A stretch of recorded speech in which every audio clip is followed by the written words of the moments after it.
Hello everyone, so now we discuss the do's and don'ts by using ChatGPT and what is the proper prompt to use it. So first, the do's and don'ts.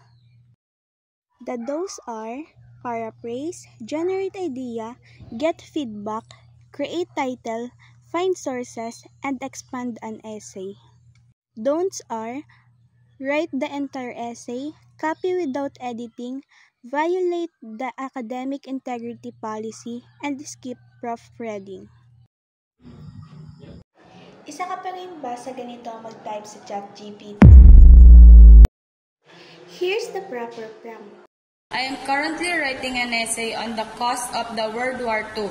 Can you outline the major political and economical factors that lead to war and how they contributed to the conflict?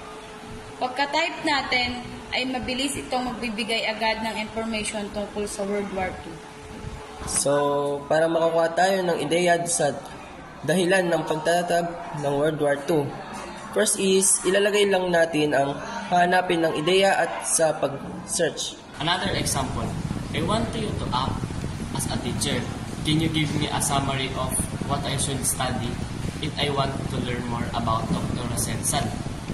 Enter lang natin dyan at mabilis na tayo mabibigyan ito ng mga information. Pag may nakuha na tayong summary, pwede na natin itong i-explain further. So let's say gusto nating malaman yung early life niya, edi copy lang natin and ilagay sa prompt na clearly light further. Can you explain? Tapos bibigyan ka na niya ng mabilis na explanation. Mabilis nagbibigay sa atin ng information si ChatGPT. Pero dapat ay maayos at nasa tamang pagtatanong dahil hindi lahat ng maibibigay ni ChatGPT ay tama sa informasyon na ating hinahanap.